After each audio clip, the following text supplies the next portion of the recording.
Dive into the unexpected world of comedy, where a familiar face trades punchlines for guitar strings and heartfelt confessions.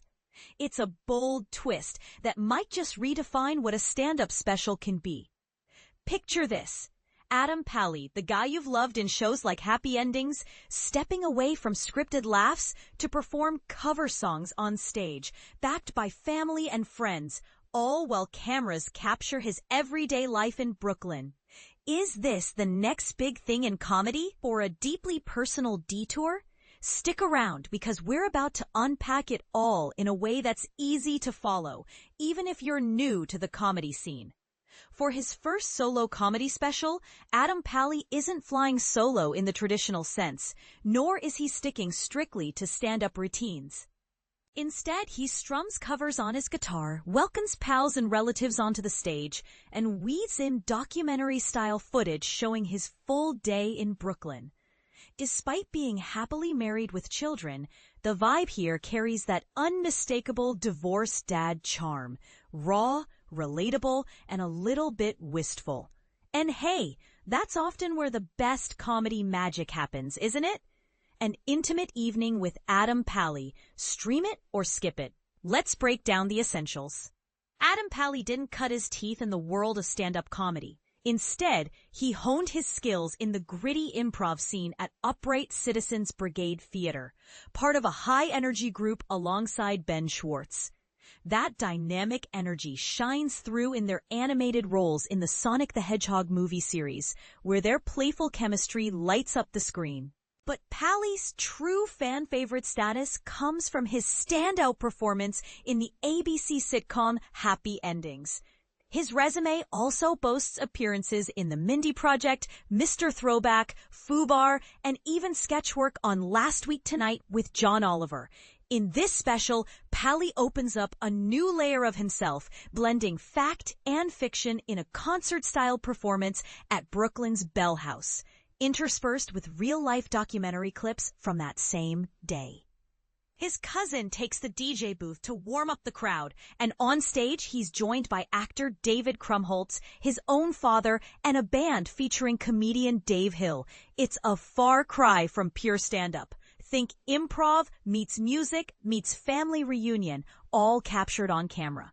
So, what's the motivation behind this? As Pally shared in his announcement for the HBO concert, the special was made out of a deep desire to make something, anything at all, and I couldn't be prouder of it, and grateful to HBO for giving me an incredible platform to make people laugh, play music, and tell some Bubbameisters.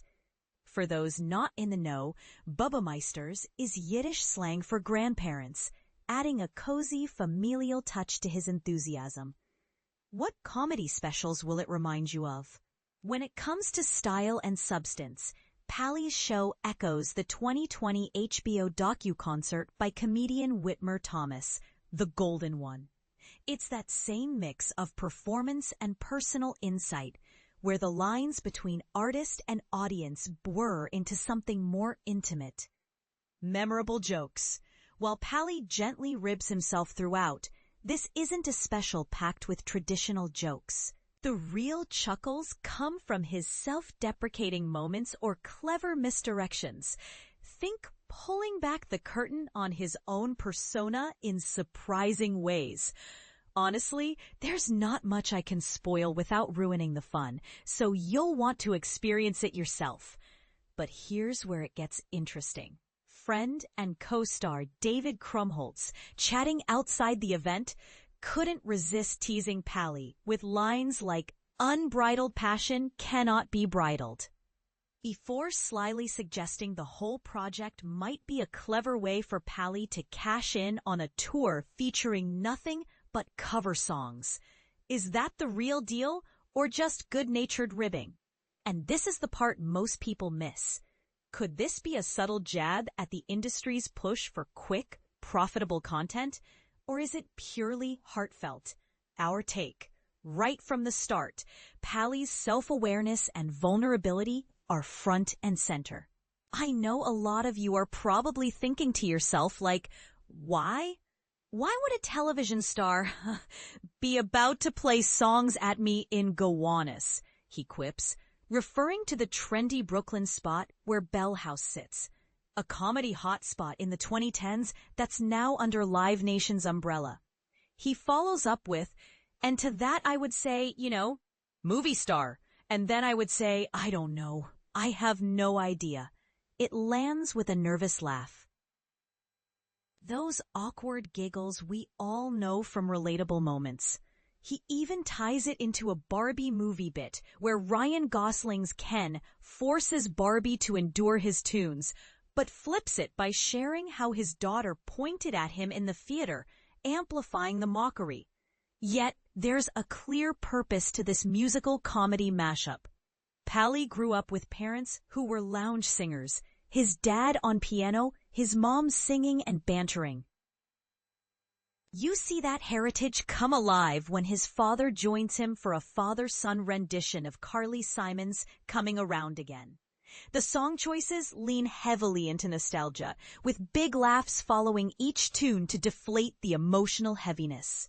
When he tries to rock out with covers of Bruce Springsteen or Oasis, the humor lies in his admission that he can't quite capture that raw energy. It's self-aware and endearing, like watching a friend try karaoke after a few drinks. About a third of the way in, Pally resets the energy for the live crowd and curious viewers at home by addressing the elephant in the room. Is this the show? He asks. Yeah, this is the show. He's fully invested, roasting comedian podcasters in Austin and even calling out a buddy. Do you think Jake Johnson is working this hard for his podcast? It might feel like a flashy personal project, but hey, every comedy special has that vibe to some extent. But here's where it gets controversial. With no standard setups or punchlines driving the laughs, this special highlights the toll of the last 5 years on performers like Pally. The pandemic lockdowns and the extended strikes by actors and writers left many in a creative slump. And for Pally, this tour and special were a lifeline to rediscover his passion for the stage. It's not just vanity, it's a comeback story. If licensing issues meant his covers couldn't air on HBO, that's for someone else to figure out, he told director Brent Hodge in a phone chat. If not, then it's really truly just for the audience. Our call, stream it. In another chat with Hodge, Pally emphasizes trusting his improv roots. Keep it fluid, he says. It's loose, and whatever it is, it is. For a fun double feature, pair this with Hodge's latest Peacock documentary, Downey Wrote That, exploring SNL writer Jim Downey's legacy. It might just be the perfect way to spend your evening. Sean L. McCarthy covers the comedy world and hosts the podcast The Comics Comic Presents Last Things First, where comedians share their origin stories in half-hour episodes. So, what do you think? Does Adam Pally's blend of music, family, and vulnerability make for a groundbreaking comedy special, or is it more of a personal indulgence that skirts the edges of true comedy? Could this be a refreshing antidote to pandemic-era burnout, or just a vanity project cashing in on fame? I'd love to hear your takes. Agree or disagree? Share your thoughts in the comments.